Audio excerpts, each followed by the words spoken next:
بسم اللہ الرحمن الرحیم۔ ہم نے نمازی رہنا ہے۔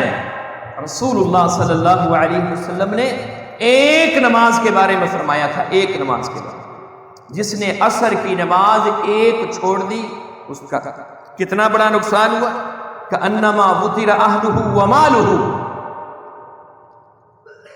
بیٹا فوت ہو جائے صف ماتم بچھ جاتی ہے گھر کے اندر، ماں فوت ہو جائے، باپ فوت ہو جائے، گھروں کے اندر صف ماتم بچھ جاتی ہے۔ اللہ کے پیغمبر علیہ السلام فرماتے ہیں جس نے عصر کی نماز ایک ضائع کر دی، کأنما وطر اہلہ ومالہ، گویا کہ اس کی جتنی اولاد تھی ساری فوت ہو گئی، اس کی بیوی بھی فوت ہو گئی، اس کا سارا مال ہی ختم ہو۔ ایک نماز جس کی اثر کی رہی ہے۔ آپ میں سے کوئی 60 سالہ زندگی گزار کے بیٹھا ہے، 70 سالہ زندگی گزار کے بیٹھا ہے، 30 سالہ زندگی گزار کے بیٹھا ہے، 35 سالہ 40 سالہ زندگی گزار کے بیٹھا ہے۔ اپنے دلوں کے اندر جھانک کر دیکھو نا کتنی نمازیں ضائع۔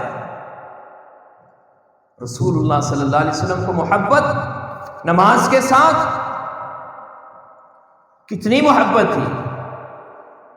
آپ صلی اللہ علیہ وسلم نے فرمایا میرا دل کرتا ہے، یہ وہ رؤوف الرحیم پیغمبر ہے جس نے طائف کی وادی کے اندر پتھر کھا کے بھی لوگوں کو دعائیں دی۔ پوچھا گیا سب سے مشکل ترین دن احد کے بعد کون سا آپ میں آیا ہے؟ آپ نے کیا فرمایا؟ آپ نے فرمایا وہ دن میرے لیے سب سے زیادہ سخت تھا جب میں مکے والوں سے مایوس ہو کر میں طائف کے اندر گیا تھا، کس لیے؟ وہ میرا کلمہ پڑھنے، لیکن انہوں نے بھی میرے اوپر پتھر برسائے۔ ادھر سے فرشتہ آ گیا، اللہ کے پیغمبر آپ حکم دیں ان کو بھی ختم کر دیا جائے گا۔ آپ نے فرمایا نہیں۔ آپ نے ہاتھ اٹھائے، فرمایا یہ مجھے نہیں جانتے، ان کی پشتوں سے اللہ رب العزت ایسے لوگ پیدا کرے گا جہاں پر اشہد ان لا الہ الا اللہ اشہد ان محمد رسول اللہ کی صدائیں گونجیں گی۔ اس نے پتھر کھا کے بھی بد دعائیں نہیں کی۔ ادھر ایک شخص نے نماز ضائع کی ہے، نماز ضائع کی۔ آپ نے فرمایا میرا دل کرتا اپنے مصلی کے اوپر کھڑا کر کے کسی اور کو، اپنے مصلی کے اوپر کسی اور کو کھڑا کر کے میں ان لوگوں کے گھروں کو آگ لگا دوں، آگ لگا دوں ان لوگوں کے گھروں کو۔ کون سے لوگ؟ جنہوں نے اذان سنی ہے پھر مسجد کے اندر نہیں۔ اللہ کے پیغمبر علیہ السلام کا غصہ بے نماز کے بارے میں یہ ہے۔ اور میرا بھائی یہ امید لگائے بیٹھا ہے میں سال بعد جلسہ کرا لے، میں سال بعد میلاد کروا لے، میں رمضان دے 1 مہینے دے روزے رکھ لینے، اور حوض کوثر دا پانی پکا ہے۔ جو پیغمبر کہہ رہا ہے تمہارے گھروں کو جلا دوں اگر تم نماز نہ ادا کرو، وہ قیامت والے دن تمہیں حوض کوثر کیسے پلائے؟ جس شخص کی زندگی کے اندر حوض کوثر نہیں ہے۔ اور قرآن کیا کہتا ہے؟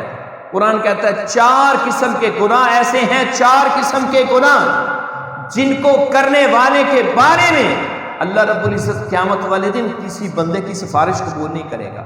کون سے بندہ؟ کسی بندے کی بھی۔ محمد کریم علیہ الصلوۃ والسلام بھی اس شخص کے بارے میں سفارش نہیں کریں گے۔ ان میں سے ایک شخص کون ہے؟ لم نکن من المصلین، یہ نمازیں نہیں ادا کیا کرتا۔ اور یاد رکھیے جس کے لیے اللہ کے پیغمبر علیہ الصلوۃ والسلام سفارش نہیں کریں گے وہ جنت میں نہیں جا سکتے۔ جہنمیوں کو کیسے نکالا جائے؟ رائی کے دانے کے برابر ایمان اس کو بھی نکال دیا گیا، ذرے کے برابر ایمان اس کو بھی نکال لیا گیا۔ پھر اللہ تعالیٰ لوگوں کو فرشتوں کو حکم دے گا اب جہنم کے اندر دیکھو کچھ ایسے لوگ جن کے سروں کے اوپر سجدوں کے نشان ہیں، ان کو بھی جہنم سے نکالو۔ جن کے سروں پہ سجدوں کے نشان ہیں اس کو بھی جہنم سے نکال لو. اس نے ساری زندگی نماز شک کے نہیں دیکھی، جو صرف رمضان کا نمازی ہے، جو صرف ہفتے بعد مسجد میں جمعہ ادا کر لیتے ہیں، کہتے ہیں ساریاں درمیانیاں نمازاں پیچھے آ گئیں، یا زیادہ وہ کر لے گا تو فجر کی نماز چکھ لے گا، اس کے ماتھے کے اوپر نشان ہی نہیں ہے، اس کے اوپر وہ نشانی نہیں ہے پیغمبر علیہ الصلوۃ والسلام کی امتی کی، جہنم سے کیسے نکلے گا؟ میرے بھائی بڑے کٹھن مرحلے ہیں، شیطان کے دھوکے میں نہ آنا، شیطان کے بہکاوے میں نہ آنا. وَمَا الْحَيَاةُ الدُّنْيَا إِلَّا مَتَاعُ الْغُرُورِ، یہ دنیا دھوکے کا سامان ہے.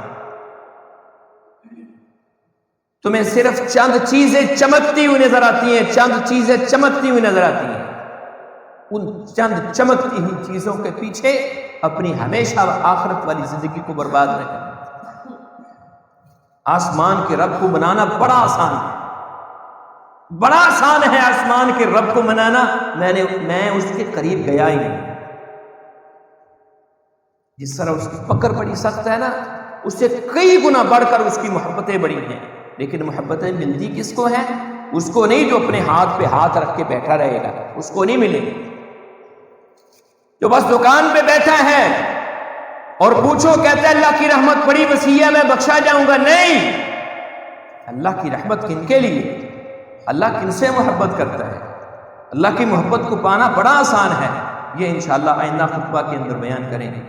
اللہ مجھے اور آپ کو اپنے آخرت کی تیاری کرنے کی توفیق عطا فرمائے.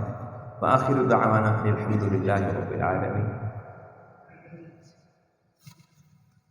بہترین صدقہ جاریہ حاصل کرنے کے لیے اس ویڈیو کو لائک، کمنٹ اور شیئر کرنا مت بھولیں.